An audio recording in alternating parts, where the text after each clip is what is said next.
누가복음 14장 25절부터 35절까지 같은 목소리로 읽겠습니다. 시작. 수많은 무리가 함께 갈새 예수께서 돌이키사 이르시되 무릇 내게 오는 자가 자기 부모와 처자와 형제와 자매와 더욱이 자기 목숨까지 미워하지 아니하면 능히 내 제자가 되지 못하고 누구든지 자기 십자가를 지고 나를 따르지 않는 자도 능히 내 제자가 되지 못하리라. 너희 중의 모두 누가 망대를 세우고자 할진대 자기의 가진 것이 중궁하기까지에 족할는지 먼저 앉아 그 비용을 계산하지 아니하겠느냐. 그렇게 아니하여 그 기초만 쌓고 능히 이루지 못하면 보는 자가 다 비웃어 이르되 이 사람이 공사를 시작하고 능히 이루지 못하였다 하리라. 또 어떤 임금이 다른 임금과 싸우러 갈 때에 먼저 앉아 1만 명으로서 저 2만 명을 거느리고는 자를 대적할 수 있을까 헤아리지 아니하겠느냐. 만일 못할 터이면 그가 아직 멀리 있을 때에 자신을 보내고 가친을 청할지니라. 이와 같이 너희 중에 누구든지 자기 모든 소유를 버리지 아니하면 능히 내 제자가 되지 못하리라. 소금이 좋은 것이나 소금도 만일 그 맛을 잃으면 무엇으로 짜게 하리요. 땅에도 거름에도 쓸데가 없어 내버리느니라.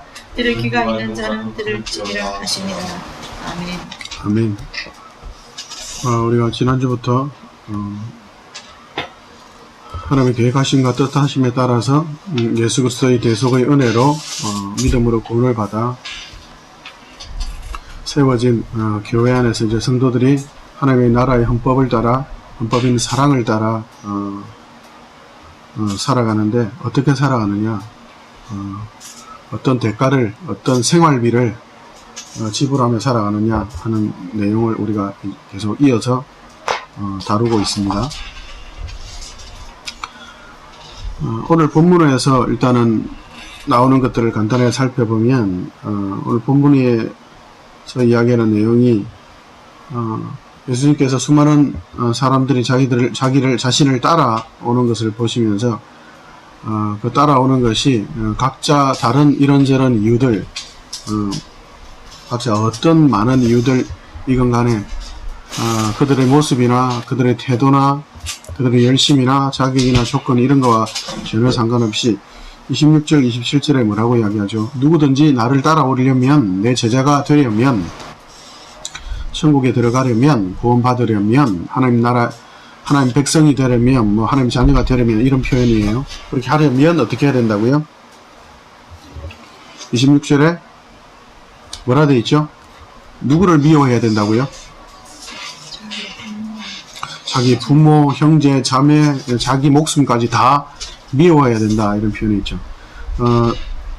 성경에서 특별히 미워한다는 표현을 쓸 때 주로 미워한다는 게 실제적으로 막 시기 질투 이런 개념으로 쓸 때도 있지만, 하나님과의 관계에 있어 가지고 하나님께서 미워한다는 표현을 쓸 때는 어떤 표현이냐면, 그 어떤 것보다 비교적으로 볼 때 그 어떤 것보다 하나님을 무언가를 어떤 것, 이게 중요한 것, 이것에 그 어떤 것도 더 앞세우지 않겠습니다, 이런 의미예요. 제가 하나님에 의해 다른 모든 것을 미워합니다, 이 말은 뭐 이렇게 막 나쁘게 한다는 말이 아니라, 하나님보다 더 우선적으로 제 마음이나 생각이나 제 어떤 의도나 계획이나 뜻에나 제 삶에 있어서 절대로 하나님보다 앞세우지 않겠습니다, 이런 거예요. 그 평행 구절로 뭐라고 나오죠? 27절에는 십자가 지고 따라간다는 표현이 있죠. 그래서 그건 뭐냐면 하나님이 전부입니다 라는 표현이에요. 뒤에 나오는 그 성을 쌓는 건축 부분이나 그 다음에 전쟁을 하러 갈 때에 숫자가 더 많은지 아닌지, 이런 인간적인 먹고 살는 문제, 살기 위해서 아득바득하는 그들의 모습 속에서 뭔가를 계산하고 판단하고 하는 것이 있는데, 너희들이 지금 예수를 믿고 하나님을 믿고 살아가는 하나님 나라 백성으로서의 삶을 살아가는 것이 무엇인지를 제대로 알아라. 그리고 14장 전체에 있는 거 보면 너희들이 어떻게 해서 천국에 들어갈 수 있는 건 아니다. 그리고 그 뒤에 있는 35절에도 소금이 맛을 내지 못하면, 소금 맛을 내지 못하면 쓸데없다 이러면서 소금 맛을 내는 소금이 있고 소금 맛을 내지 못하는 소금이 있다, 이런 비교의 개념으로 하신 게 아니에요. 정체성을 이야기하는 거예요. 전부라는 거예요. 소금이면 소금이고 아니면 아니지, 이런 개념이에요. 그럼 어떻게 소금이 되느냐? 그럼 어떻게 건축할 수 있느냐? 어떻게 전쟁에서 이길 수 있느냐? 어떻게 십자가 질 수 있느냐? 어떻게 미워할 수 있느냐? 어떻게 가능하죠? 예수님을 잘 따라가면, 예수님이 우리 본을 따라서 나처럼 내 십자가를 지고 네 십자가 지고 따라오라 했으니까 우리도 예수님처럼 열심히 헌신하고 투자해서 열심히 따라가고 급기하고 훈련해서 본을 받아서 우리도 할 수 있습니다, 열심히 할게. 아니죠. 그러면 예수님께서 영원히 그냥 이 땅에 살아서 계속 나를 본받아라 하면서 사셨겠죠. 근데 그게 아니죠. 구약 전체나 신약에서 계속 이야기하는 게 뭐죠? 너희들 본받을 수도 없고 너희들 그럴 수 없다, 그걸 보여주셨죠. 그래서 결국 예수님께서 이 땅에 오신 목적이 뭐라고요? 십자가에서 대신 죽으러 오셨죠. 너희들은 죽어야 되는 존재들이다. 근데 죽고 다시 살아나야만, 그것도 예수 안에서 다시 살아나야만 가능한, 살아갈 수 있는, 소금으로 빛으로 집도 짓고 반석 위에 집도 짓고 그리고 의로운 싸움도 할 수 있는 그런 십자가 지고, 하나님 외에 다른 어떤, 하나님만이 전부고 하나님만이 절대 기준이며 가장 선하고 의롭다는 걸 알 수 있게 되는 지혜와 능력을 받아 성령의 열매를 맺으며 살아갈 수 있다. 오직 하나님만 하실 수 있는 일이다. 그래서 전부에 대한 이야기를 하시는 거죠.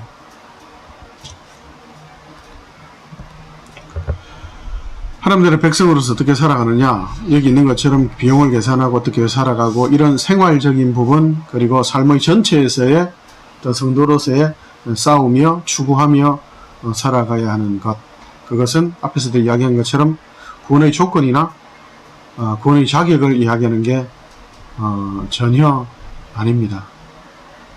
그걸 혼동해서는 절대 안 되고요.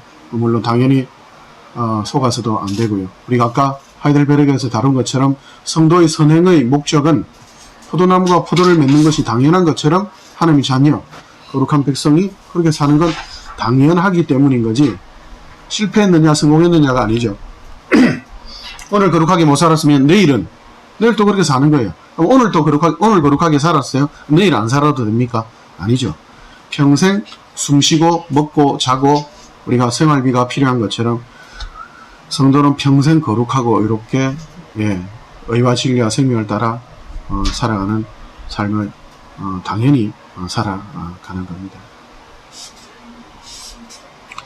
우리가 지난주에 다룬 것과 조금 연결을 해볼까요? 그러면 우리 하나님, 우리가 그렇게 살아가야 되는데, 근데 왜 이렇게 우리가 살아가는 인생이, 왜 이렇게 하나님 예수 믿는 사람으로 살아가는 게, 저희들이 뭐 바라는 게 뭐 많은 것도 아니고 그냥 조금 먹고 사는 정도, 조금 그냥 다른 사람들과 뭐 저희들이 완전 부자 되는 것도 원하는 것도 아니고, 뭐 자식 새끼들 뭐 좋은 대학, 엄청난 좋은 직장이 아니라 그냥 그래도 좀 지 밥벌이 해먹고 살아가고, 뭐 공부도 그냥 어느 정도 조금 보통 정도 하고 뭐 해서 대충 그렇게 좀 갔으면 좋겠는데, 왜 우리 성도들에게는 이렇게 고통이 있습니까?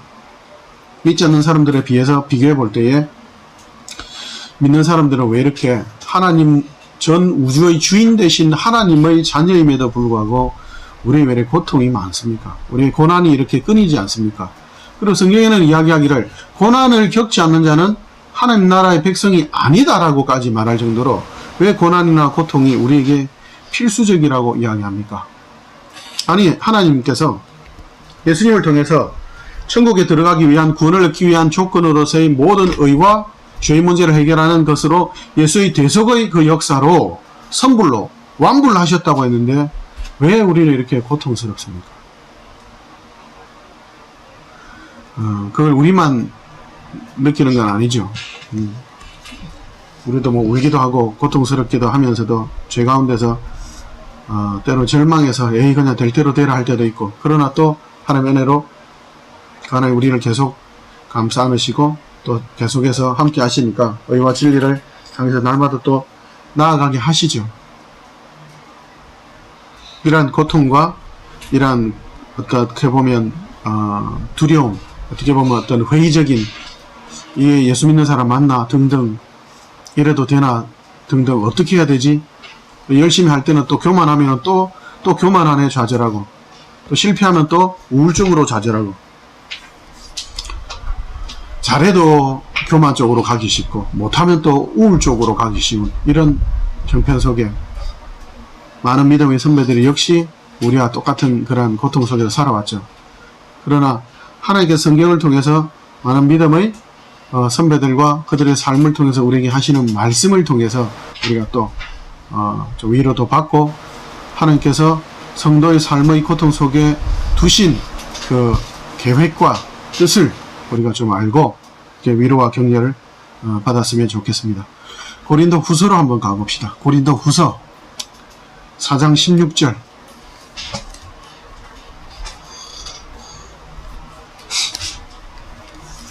고린도 후서 4장 16절부터 18절까지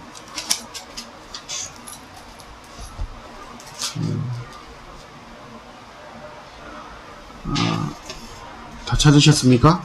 5절부터 조금 다시 읽읍시다. 5절부터 읽읍시다. 5절부터 제가 그만하고 할게요. 자, 5절부터 읽습니다. 시작. 우리는 우리를 전파하는 것이 아니라 오직 그리스도 예수의 주 되신 것과 또 예수를 위하여 우리가 널리 종된 것을 전파합니다. 어두운데 빛이 비치라 말씀하셨던 그 하나님께서 예수 그리스도의 얼굴에 있는 하나님의 영광을 아는 빛을 우리 마음에 비추셨느니라. 우리가 이 보배를 질그릇에 가졌으니 이는 심히 큰 능력은 하나님께 있고 우리에게 있지 아니함을 알게 하려 함이라. 우리가 사방으로 우겨쌈을 당하여도 쌓이지 아니하며 답답한 일을 당하여도 낙심하지 아니하며 박해를 받아도 버림받지 아니하며 거꾸로 뜨림을 당하여도 망하지 아니하고 우리가 항상 예수의 죽음을 몸에 짊어짐은 예수의 생명이 또한 우리 몸에 나타나게 하려 함이라.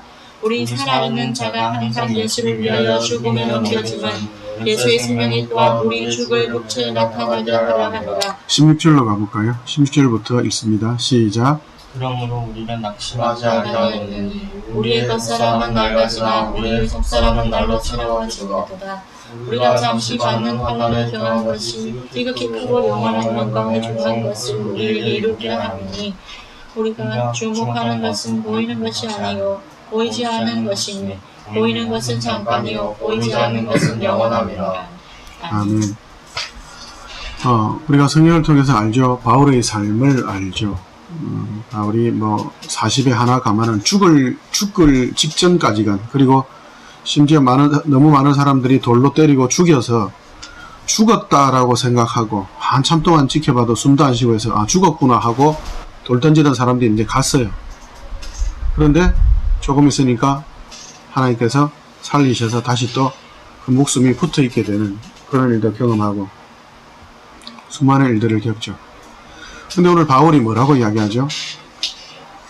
내가 증거하는 것은 하나밖에 없다. 예수님이 내 주인이라는 것. 그리고 또 예수께서 죽으심으로 세우신 교회인 바로 너희들의 종이다. 내가 드러내려고 노력하는 것은 예수님이 내 주인이시며 그리고 내가 교회의 종이라는 걸 드러낸다.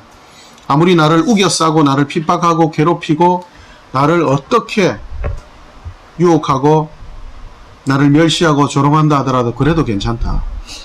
그러면서 자기 인생을 뭐라고 표현하냐면 질그릇 같다라고 표현하죠. 투박하고 아무짝에도 볼품없는, 가끔씩은 간질에 자빠지기도 하고 눈병이 나서 글자도 제대로 못 쓰는 그런 전문용어로 저 같은 병신이죠. 그죠? 병신으로 살아온 인생. 그런데 뭐라고요? 그 삶을 나는 기뻐한다고. 그리고 아무리 나를 핍박해봐라. 괜찮다. 나를 아무리 깨고 부수고 그물가게 해도 괜찮다. 질그릇인 나 인생 깨어져도 나는 괜찮다. 왜요? 내가 담고 있는 예수 그리스도라는 보배가 나의 깨어짐을 통해서 드러날 거기 때문이다. 16절에는 더 있죠. 16절에 뭐라고요? 내 겉사람은 날마다 썩어져 간다. 내 속사람은 더욱더 어떻게 해요? 강건해져 가죠. 여기서 이야기하는 겉사람과 속사람은 어떤 내적인 성찰, 내적인 어떤 성장해서 막 이렇게 막 엄청난 뭐예요? 아주 경건하고 막 이렇게 그죠? 목소리까지 막 산신령 같고 그런 걸 이야기하는 게 아니에요. 인생 자체를 이야기해요. 겉사람이라는 거. 아직 예수님께서 다시 오셔서 예수님께서 처음 이 땅에 오셔서 그 다음에 다시 재림할 때까지 그 시간이 있죠. 그 시간 자체가 겉사람으로 사는 거예요. 그래서 이미 예수님께서 완성은 하셨지만 아직 죽음이 아직 우리에게 있죠. 우린 아직 죽어서 흙에 묻히잖아요. 그죠? 그런 한계를 가진 이미 아직 속에 종말의 시대를 예수님께서 아직 다시 오시기 전이라는 게 겉사람이라는 말에 표현되어 있어요. 우리 속사람은 뭐죠? 천국에서 사는 우리 존재론적인 정체성이죠. 우리가 무슨 짓을 우리 겉사람 이 땅에서 예수님께서 다시 오셔서 우리의 몸까지 새롭게 부활시키시고 그렇게 완전한 새로운 부활체로 만들기 전까지는 결국 모든 몸은, 모든 정신은, 모든 육체는, 마음은, 생각은 어떻게 해요? 점점 썩어져 갈 수밖에 없다고. 예수님을 70년, 80년 믿다가 갑자기 치매 와가지고 갑자기 난 예수 안 믿어, 나 예수 몰라 그런 식으로 막 헛소리를 하고 한다고 해서 그 사람이 막 공개적으로 예수님을 욕하고 그런다고 해서 그 사람이 구원받지 못하거나 천국에 못 가는 그런 일은 없습니다. 우리의 걱정과 불안이죠. 왜? 우리가 주로 예수 믿고 살면서도 한 짓이라고는 시편 90편에 모세가 이야기하는 것처럼 하나님 인간이 참 눈 깜짝할 시간만큼 살아가는데 근데 기껏해야 눈 깜짝할 사이 그 살아가는 인생조차도 하나님의 진노만 살 뿐이라고 맨날 하나님께 화를 내게 하는 그런 짓거리만 그런 생각, 말, 행동밖에 하지 않는 게 우리 인생이라고 참 하나님 참 쓸데없네요. 근데 하나님 우리가 본성을 거슬러 하나님의 의의 그 나무인 하나님의 그 포도나무에 접붙임 받았는데 우리가 그 중에 의의 열매를 가끔씩 맺을 때가 있잖아요. 하나님 그때 하나님 그때 우리가 한 일을 우리의 일한 것을 헤아려 가지고 하나님 우리 칭찬해 주세요. 우리 예수 안에 있는 포도나무잖아요.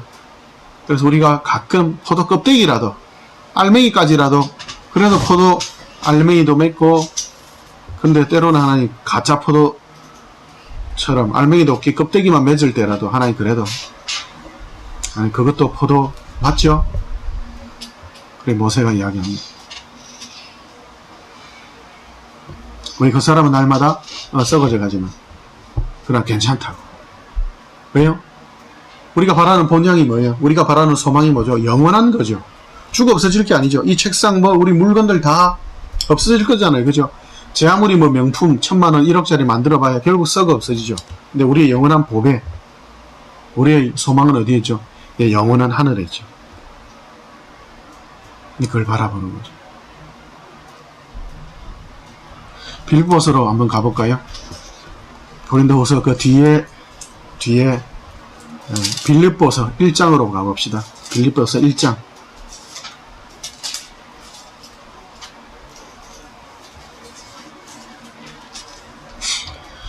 빌립보서 1장 18절부터 24절까지 같이 읽습니다. 18절부터 24절까지 시작. 그러면 무엇이냐 거칠이로 하나 참으로 하나 무슨 방도로 하든지 전파되는 것은 그리스도니 이로써 나는 기뻐하고 또한 기뻐하리라.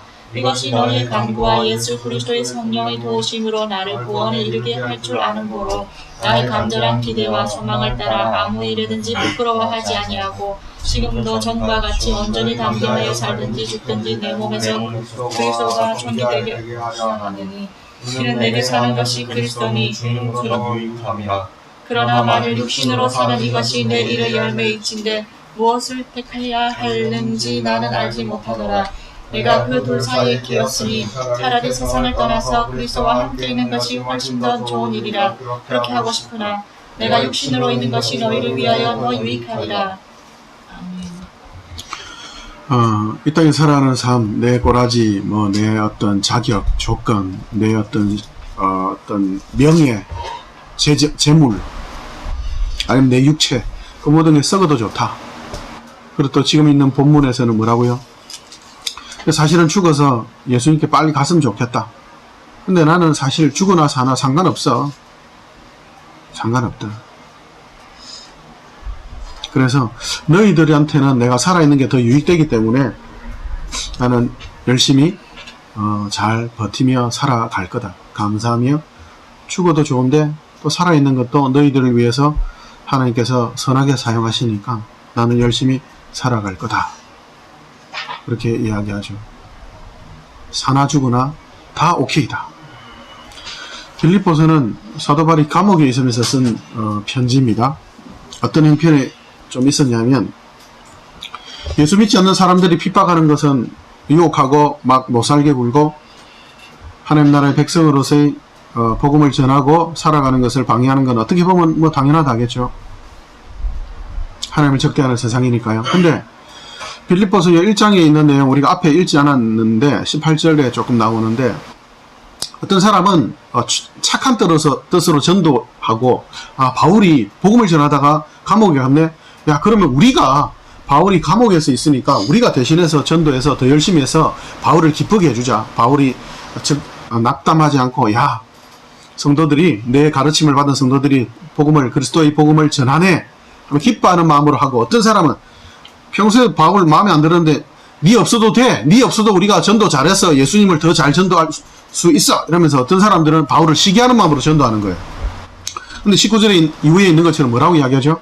아니 뭐 나를 싫어해서 전도하든 나를 좋아해서 전도하든 결국은 예수 그리스도가 전해지지 않느냐? 그럼 나는 다 오케이야. 그래 이야기하는 거예요. 교회 내에서조차도 바울이 인정을 받지 못하고 바울이 모두에게 존경받는 것이 아니라 일부에게 존경받고 어떤 사람들은 바울의 그 겉사람의 모습, 그 사람이 점점 후패해져가는 모습, 간질로 자빠지기도 하고 거품 물고 자빠지기도 하고 말도 더듬더듬거리고 하는 그런 모습들, 그런 속에서 인간적인 조건으로 자꾸 겉사람을 통해 바울을 판단하다 보니까 믿는 사람들조차도 유혹에 빠져 함부로 하나님을 하신 그 신령한 복을 따라 소망하지 않고 바울을 정죄하는 일들이 있었죠. 그러나 바울이 뭐라고 이야기한다고요? 괜찮다. 우리가 영원한 것을 바라본다고. 내가 사나 죽으나 오직 그리스도가 나타난다면 나는 깨어져도 괜찮다라고 이야기하는 거죠.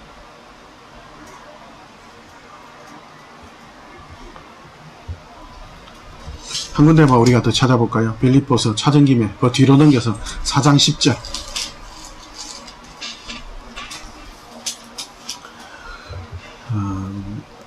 4장 4절만 먼저 한번 읽어볼까요? 4장 4절 시작.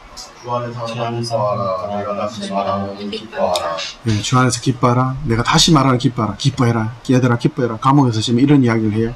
그러면서 10절부터 13절 같이 읽습니다. 시작.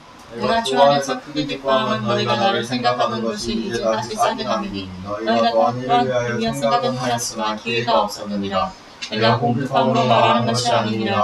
어떤 형편에든지 나는 저속한 일을 생기니 나는 빅전에 처할 줄도 알고 풍부에 처할 줄도 알아. 모든 일 곧 배부름과 배고픔의 풍부와 공급에도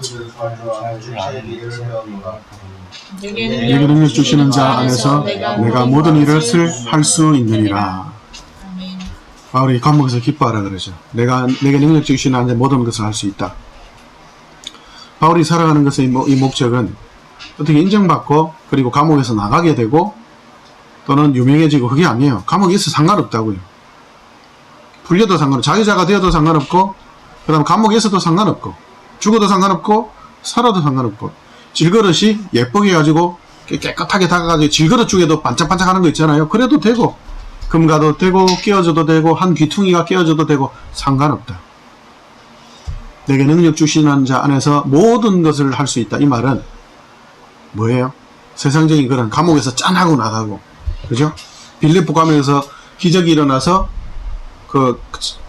손목 발목에 있던 착고들이 다 풀리고 문이 활짝 열렸죠. 그런데도 불구하고 안 나가죠.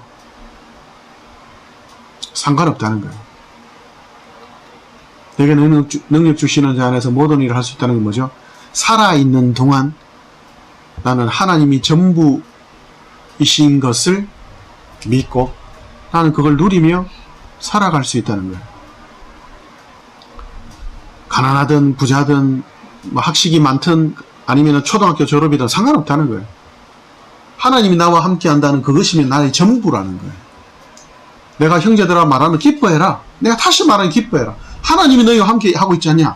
그러면 좋은 대학을 가든 아니면 초등학교 졸업이든 건강하든 장애가 있든 상관없잖아. 하나님이 전부인데 무슨 의미가 있냐? 상관없죠. 상관없죠.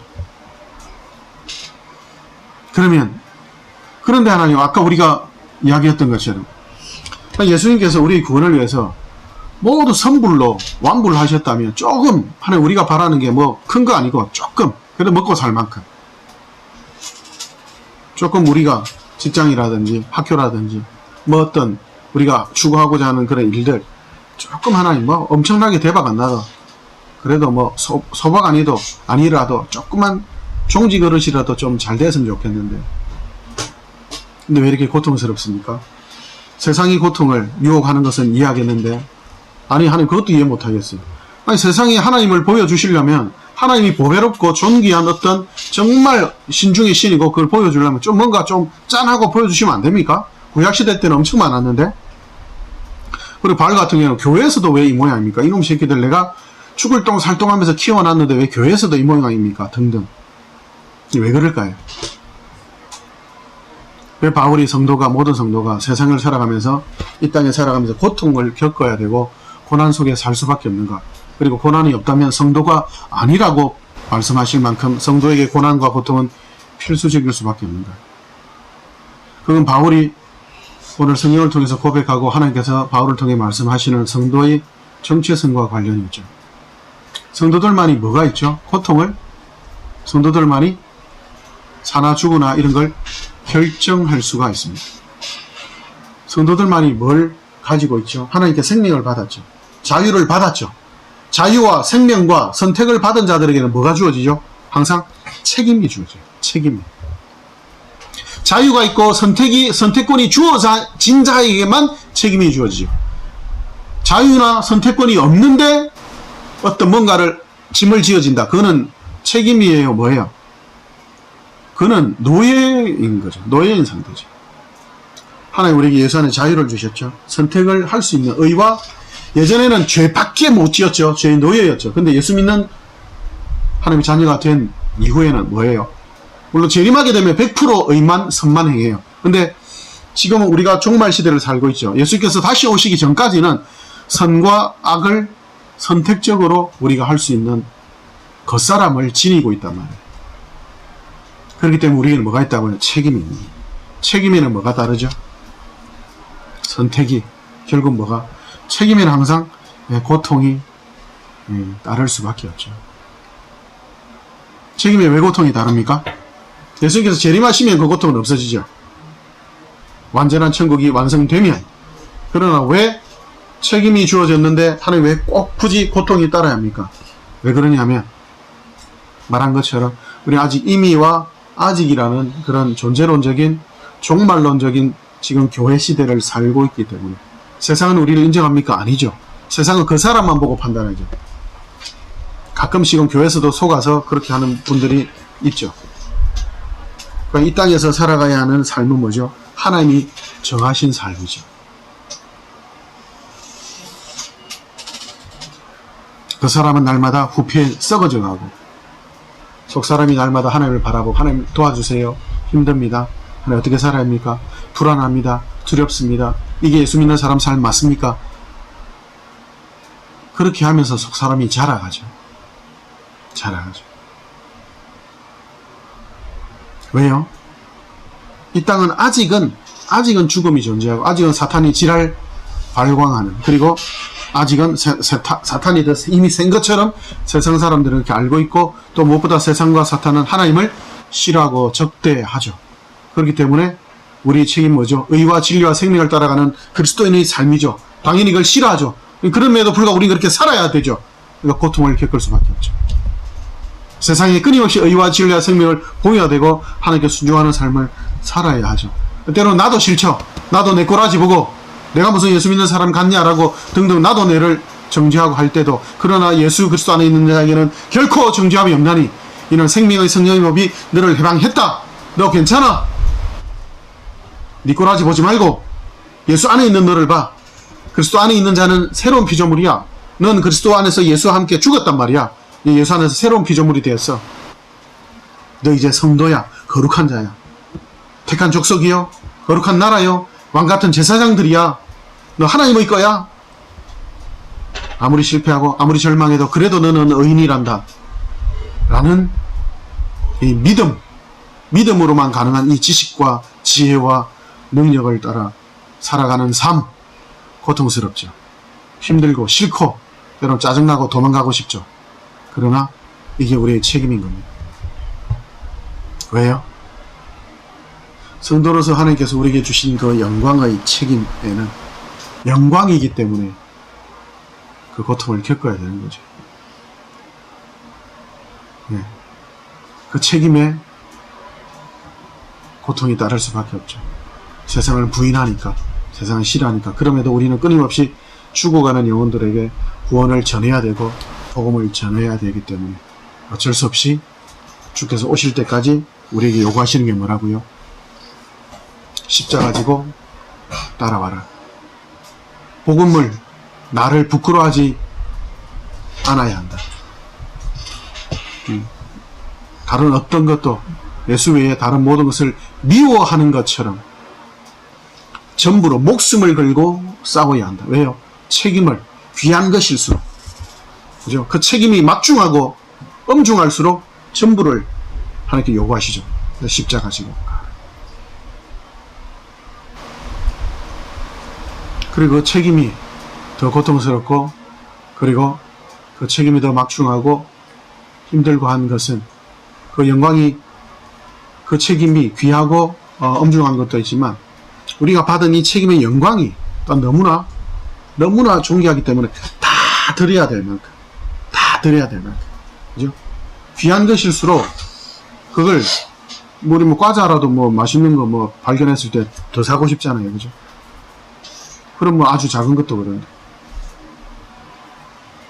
그리고 이 책임의 영광을 누가 정하셨죠? 하나님께서 정하셨죠. 우리가 아까 찾아본 고린도서의 성경 한 군데를 좀 더 찾아볼게요. 고린도 전서로 가봅시다. 고린도 전서 1장 18절.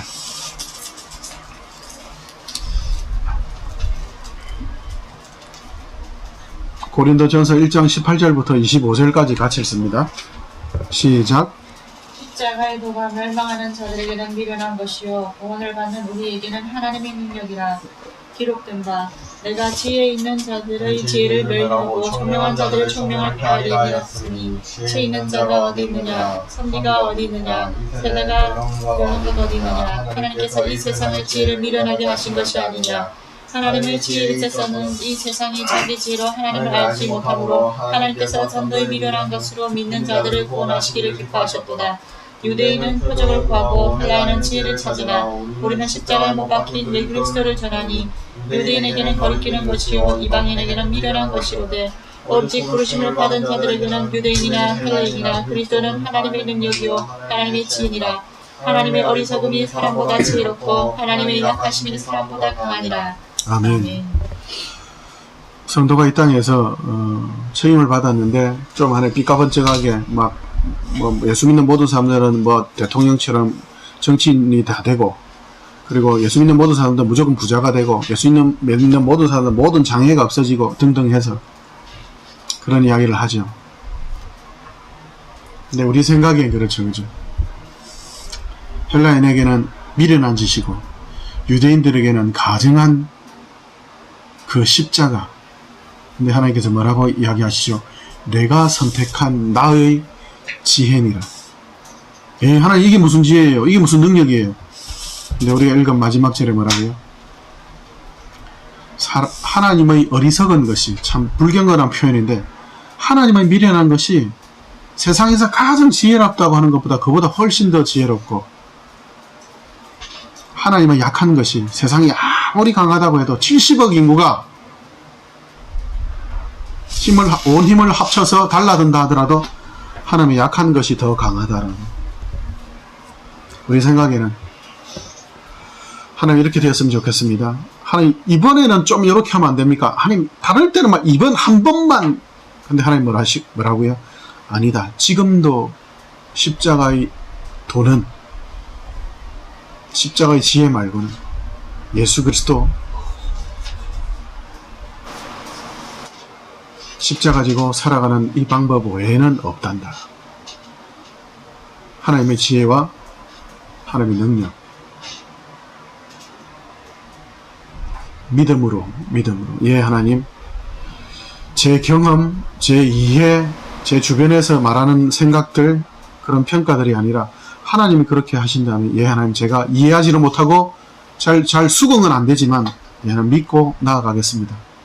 사랑하는 형제들아, 기뻐해라. 내가 다시 말하노니 기뻐해라. 예, 하나님, 감사하며 살아가겠습니다. 지금 제게 허락하신 조건과 환경, 이것이 하나님 내게 허락하신 가장 적당한 것이라면, 하나님이 그 아들 독생자 예수 그리스도까지 아끼지 않고 주셨는데 뭘 아끼시겠느냐? 모든 것을 너에게 다 주실 것이다.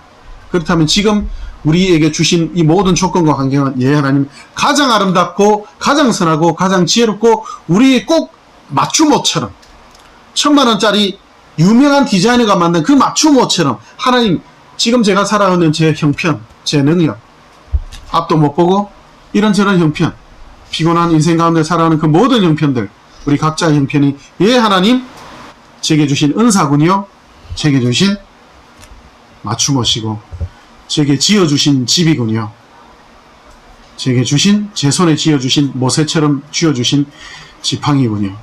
예, 하나님, 하나님 앞에서 이렇게 살아가겠습니다. 끝까지 성도로, 하나님의 백성으로, 하나님 자녀로 살아가겠습니다. 그것이 영광의 길인 줄 알고 그 책임이 하나님을 드러내고, 사나 죽으나 그 사람은 아무리 썩어져 가도, 예, 하나님, 하늘 소망하며 그렇게 살아가겠습니다. 우리 계속 이 길을 충성되게, 왜 충성해야 되죠? 귀한 거니까요. 책임을 졌으니까요. 그죠? 그러니까 죽기까지. 그죠? 세상은 믿지 않는 자는 모르니까요. 그래서 우리가 죽기까지 바울처럼 충성하며, 그렇게 오늘도, 한주도 그렇게 같이 격려하면서 하나님 허락하신 그 믿음 가운데 소망하며 같이 살아갑시다. 기도합시다. 하나님, 주의 은혜 가운데 허락하신 인생, 그러나 우리는 자꾸 그 사람을 볼 때가 많고, 사람들의 평가나 비난에, 때로는 우리 자신의 속으로부터 오는 그런 비난과 우리 자신의 계획과 목표에 우리 마음을 빼앗길 때가 많습니다. 하나님, 하나님의 지혜, 하나님의 계획과 뜻하심에 날마다 우리를 맞추며 우리를 다시 다잡으며 한 걸음 한 걸음 걸어가는 이 길이 참으로 영광이며 이 책임의 고통이 다르지만, 그러나 하나님 영광스럽게 허락하신 책임이 오니 이 길을 힘있게 나아가게 하시고, 이 책임에는 반드시 소망이 있으며 망해도 죽어도 오직 그리스도만 드러나는 그러한 도저히 망할 수 없는, 도저히 실패할 수 없는 길임을 믿고 나아가오니, 주여 이 길 힘있게 같이 든든히 잘 걸어가도록 늘 임마누엘의 영광과 임마누엘의 은혜로 역사하여 주시옵소서. 늘 함께 하실 하나님께 감사하며 늘 기뻐하며 찬양하며 나아가겠사오니, 주여 영광으로 늘 함께 하옵소서. 늘 다스려 주옵소서. 살아계신 우리 주 예수님 이름으로 기도합니다. 아멘.